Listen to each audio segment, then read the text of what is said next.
नमस्कार दोस्तों, आइए आज की वीडियो में हम धारा तथा नाव, मैथमेटिक्स का एक चैप्टर है धारा तथा नाव, बोट्स एंड स्ट्रीम्स।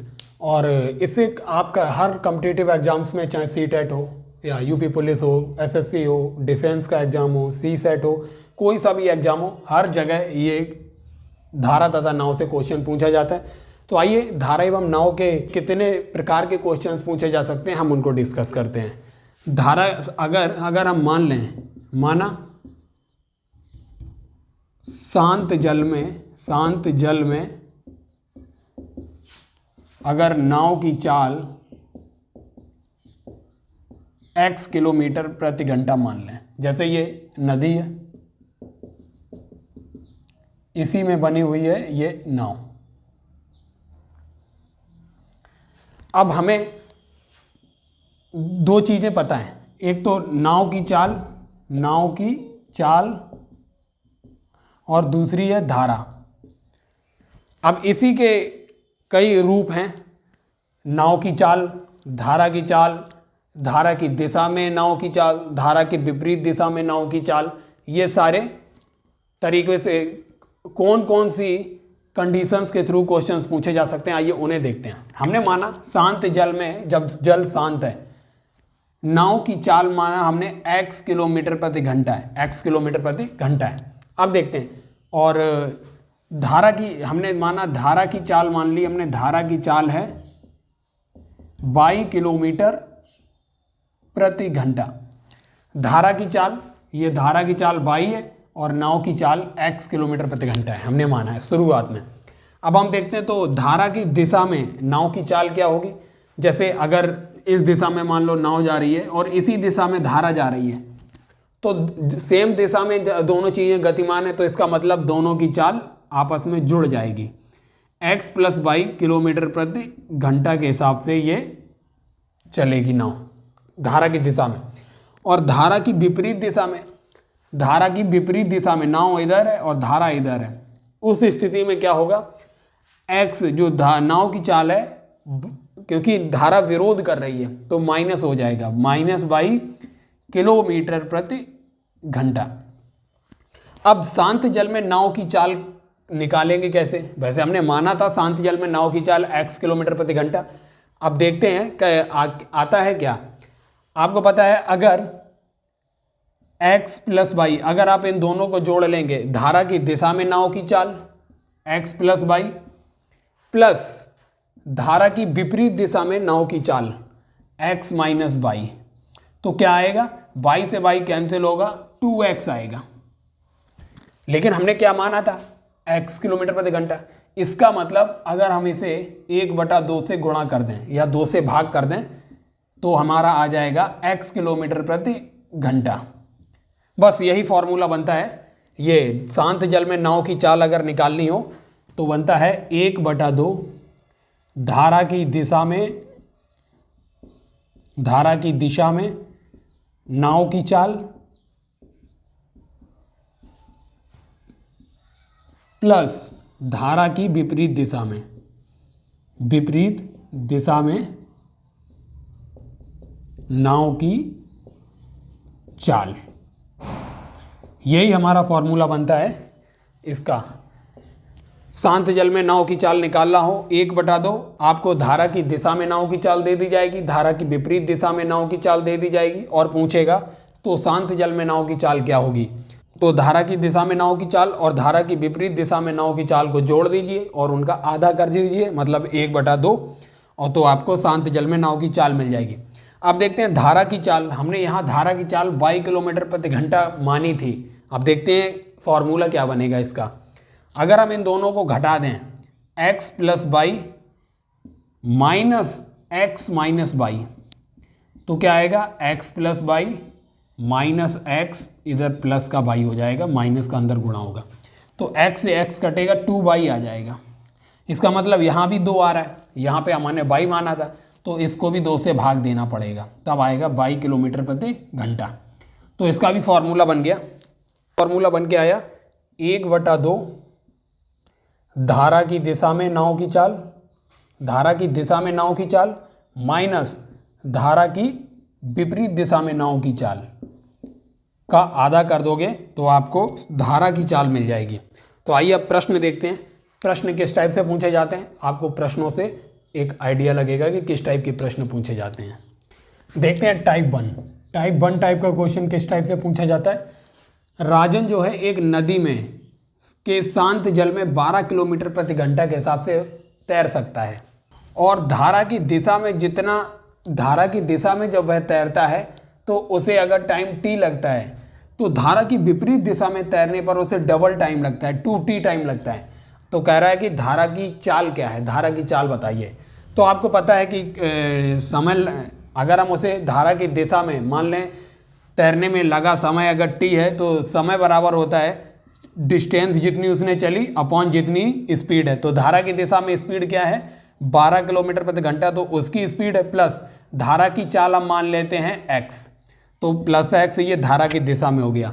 ऐसे ही धारा की जब विपरीत दिशा में होगा तो उस बोला गया है यहाँ पे 2t मतलब डबल टाइम लेता है, तो भी डिस्टेंस सेम रहेगी लेकिन यहाँ पे हो जाएगी 12 माइनस x। अब इस समीकरण ये एक है, ये इक्वेशन सेकंड है। अगर इसको इस समीकरण से भाग दे दें तो आएगा t upon 2t equals to D upon 12 plus x upon D upon 12 minus x. D से डी कैंसिल हो गया, टी से टी हो गया, तो 1/2 बराबर 12 माइनस एक्स बटे 12 प्लस एक्स। अब क्रॉस मल्टीप्लाई कर देते हैं तो ये आएगा 12 प्लस एक्स बराबर 24 माइनस 2x। 2x को इधर लेके आएंगे तो 2x प्लस का हो जाएगा, 12 को इधर ले जाएंगे तो 24 माइनस 12 हो जाएगा। ये 3x हो गया बराबर 12, तो x बराबर हो गया 4 किलोमीटर प्रति घंटा। किलोमीटर प्रति घंटा में ही दिया हुआ था, 12 किलोमीटर प्रति घंटा उसकी चाल थी शांत जल में, तो x की वैल्यू 4 किलोमीटर प्रति घंटा आ गई जो हमने मानी थी धारा की चाल x। अर्थात यही पूछा गया था धारा की चाल क्या होगी। अब इसका अगला टाइप देखते हैं।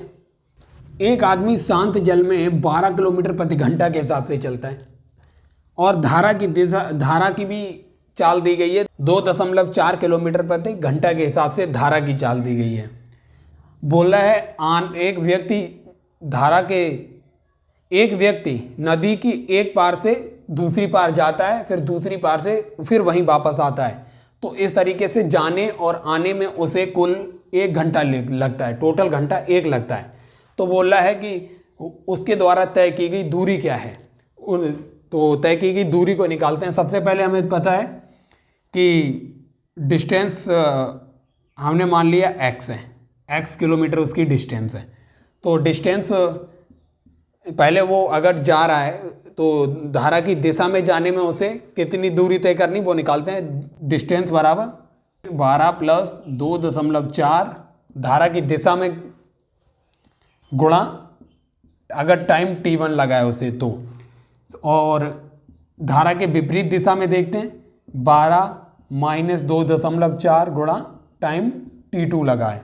अब दूरी उसकी समान है तो, और हमें पता है दूरी जब समान है तो हम इस d की वैल्यू को यहाँ रख सकते हैं। तो ये आ जाएगा 14.4 t1 बराबर 9.6 t2, और यहाँ पे t1 प्लस t2 की वैल्यू दी हुई है, t1 प्लस t2 है 1 घंटा। तो यहाँ पे t1 की वैल्यू यहाँ पे रख देते हैं। t1 की वैल्यू आएगी 9.6 t2 प्लस अपॉन आएगा 14.4। यहाँ पे इस समीकरण में t1 प्लस t2 बराबर 1 घंटा दिया है, तो यहाँ पे t1 की वैल्यू यहाँ से रखते हैं इस समीकरण से। तो 9.6 अपॉन हो जाएगा 14.4 प्लस t2 बराबर 1 घंटा। तो हम t2 को अगर कॉमन लेंगे तो ये आएगा ऊपर, ये 24 अपॉन 14.4 बराबर 1 आएगा। तो इसकी वैल्यू आएगी 40, तो t2 की वैल्यू आएगी 14.4 अपॉन 24। तो ये हम 12 से काटेंगे, वो ये आएगा 1.2, मतलब t2 की वैल्यू आएगी 0.6 आवर। अब हम t2 की वैल्यू को यहाँ रख देते हैं इस समीकरण में, तो दूरी निकल आएगी। ये आएगा 9.6 गुणा 0.6, तो इसकी वैल्यू आएगी 36, 57, 5.76 किलोमीटर, ये इसकी वैल्यू आएगी। अब देखते हैं अगला टाइप। जब कमल धारा की दिशा में तैरता है तो 12 घंटे में दूरी तय कर लेता है, और जब धारा की विपरीत दिशा में तैरता है तो वह 18 घंटा का समय ले लेता है।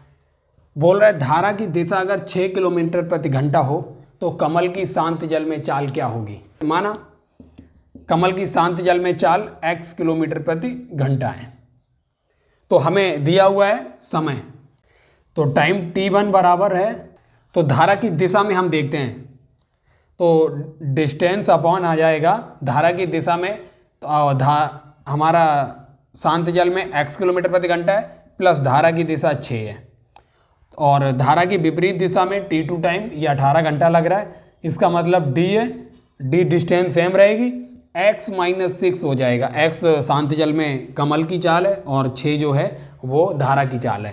t1 की वैल्यू क्या है 12 घंटे और t2 की वैल्यू 18 घंटे है। अगर यहाँ पे रखेंगे 12 घंटे बराबर d अपॉन एक्स प्लस 6 और ये 18 घंटे बराबर d अपॉन एक्स माइनस 6। अगर समीकरण 1 है ये 2 है, समीकरण 2 को भाग दे दें समीकरण 1 से तो आएगा 18/12 बराबर d बटे एक्स माइनस 6 अपॉन d बटे एक्स प्लस 6।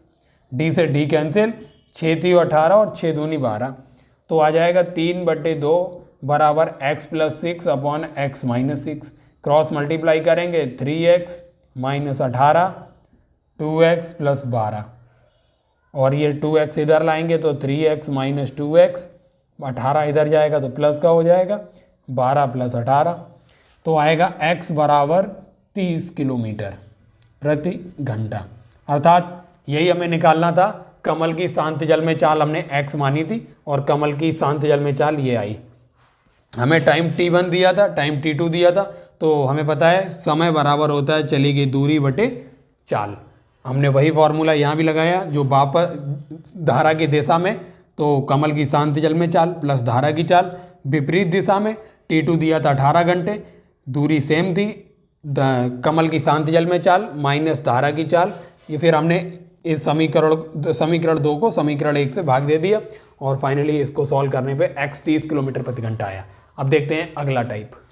रमेश की चाल दी हुई है 4.5 किलोमीटर प्रति घंटा के हिसाब से वह शांत जल में चलता है और वो कुछ दूरी तक जाता है और वापस आ जाता है, तो उसकी हमें औसत चाल बतानी है। औसत चाल एवरेज स्पीड क्या है, जबकि धारा की चाल 1.5 किलोमीटर प्रति घंटा 1.5 किलोमीटर प्रति घंटा दी हुई है। तो हम मान लेते हैं कि उसके द्वारा चली गई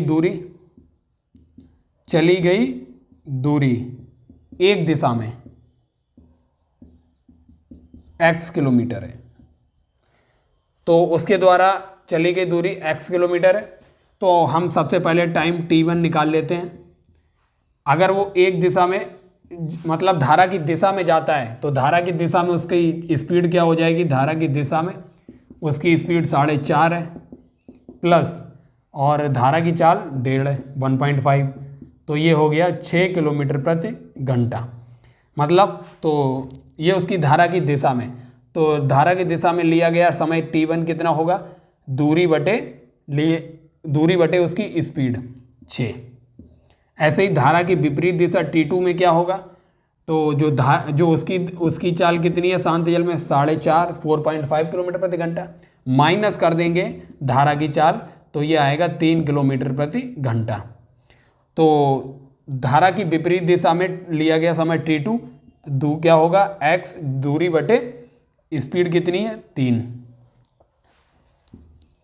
तो कुल लिया गया समय कितना होगा t, अगर हम देखें जाने और वापस आने में t1 प्लस t2 हो जाएगा और इसकी वैल्यू आएगी x बटा 6 प्लस x बटा 3, 6 आएगा एलसीएम और ये x प्लस 2x, तो ये 3x अपॉन 6 आएगा x बटा 2। इतना घंटा लगेगा x बटा 2, ये टोटल लिया गया समय है जाने और वापस आने में। अब हम इससे वो निकाल लेंगे एवरेज स्पीड। एवरेज स्पीड की वैल्यू क्या आएगी, कुल चली गई दूरी बटे कुल समय। कुल चली गई दूरी कितना होगा, x किलोमीटर जाता है, x किलोमीटर वापस आता है, तो 2x हो गया। कुल समय कितना लगा, x बटे 2, x बटे 2 घंटे लगे, x से x कैंसिल हो गया, तो ये आएगा 4 किलोमीटर प्रति घंटा। यही है हमारी एवरेज स्पीड, 4 किलोमीटर प्रति घंटा। ये 2 ऊपर मल्टीप्लाई हो गया, तो 4 किलोमीटर प्रति घंटा के हिसाब से ये आएगी उसकी एवरेज स्पीड। तो दोस्तों हमने धारा तथा नाव से संबंधित जितने भी टाइप के क्वेश्चन पूछे जाते हैं सारे के सारे हल किए और हर टाइप को एक्सप्लेन किया और इसके बेसिक कॉन्सेप्ट को आपको समझाया। तो इसी तरीके से वीडियो को देखते रहिए और ज़्यादा से ज़्यादा वीडियो को शेयर और चैनल को सब्सक्राइब कीजिए। धन्यवाद।